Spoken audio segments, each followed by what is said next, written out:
The Tale of Benjamin Bunny by Beatrix Potter. One morning, a little rabbit sat on a bank. He pricked his ears and listened to the trit-trot of a pony.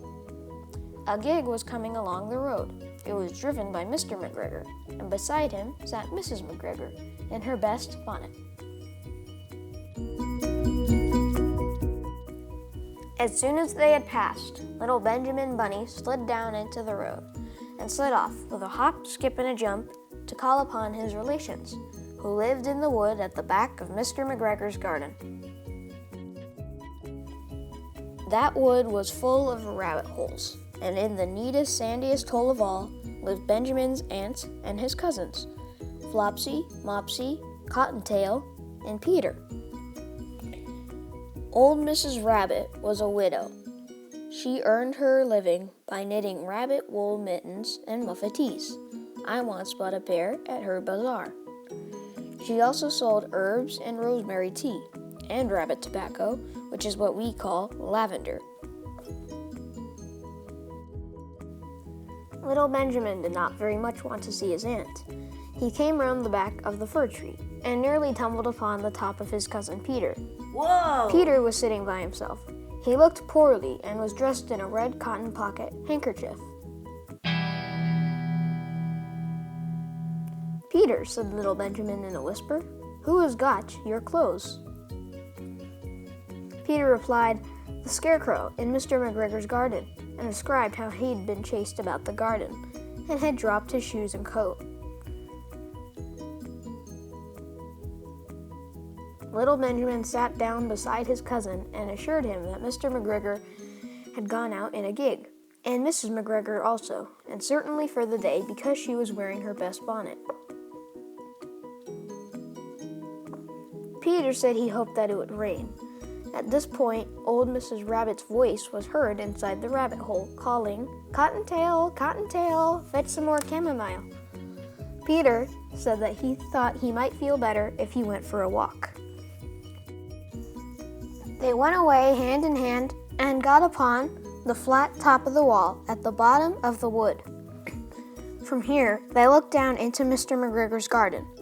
Peter's coat and shoes were plainly to be seen upon the scarecrow, topped with an old tam-o'-shanter of Mr. McGregor's.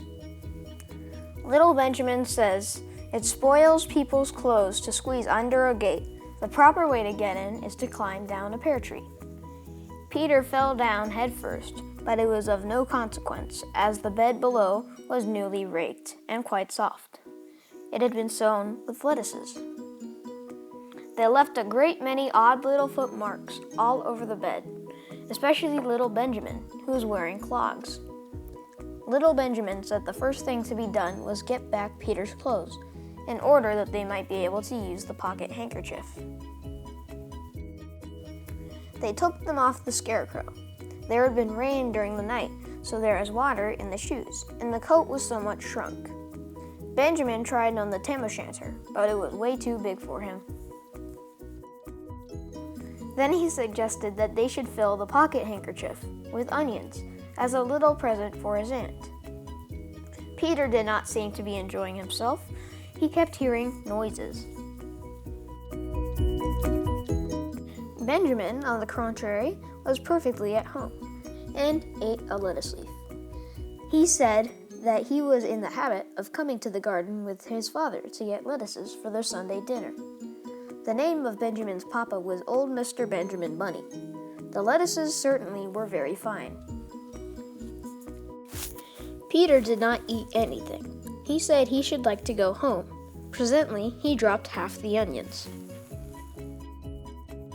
Little Benjamin said that it was not possible to get back up the pear tree with a load of vegetables. He led the way boldly towards the other end of the garden. They went along a little walk on the planks under a sunny red brick wall. The mice sat on their doorsteps cracking cherry stones. They winked at Peter Rabbit and little Benjamin Bunny. Presently, Peter let the pocket handkerchief go again. "This is what those little rabbits saw round that corner," Little Benjamin took one look, and then, in half a minute less than no time, he hid himself and Peter and the onions underneath a large basket. The cat got up and stretched herself, and came and sniffed at the basket. Perhaps she liked the smell of onions. Anyway, she sat down upon the top of the basket. She sat there for 5 hours. I cannot draw you a picture of Peter and Benjamin underneath the basket because it was quite dark, and because the smell of onions was fearful, it made Peter Rabbit and little Benjamin cry. The sun got round behind the wood, and it was quite late in the afternoon, but still the cat sat upon the basket. At length there was some pitter-patter, and some bits of mortar fell from the wall above. The cat looked up and saw old Mr. Benjamin Bunny prancing along the top of the wall of the upper terrace.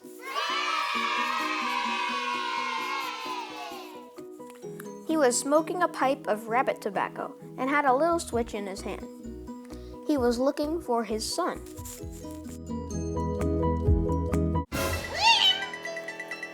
Old Mr. Bunny had no opinion whatever of cats.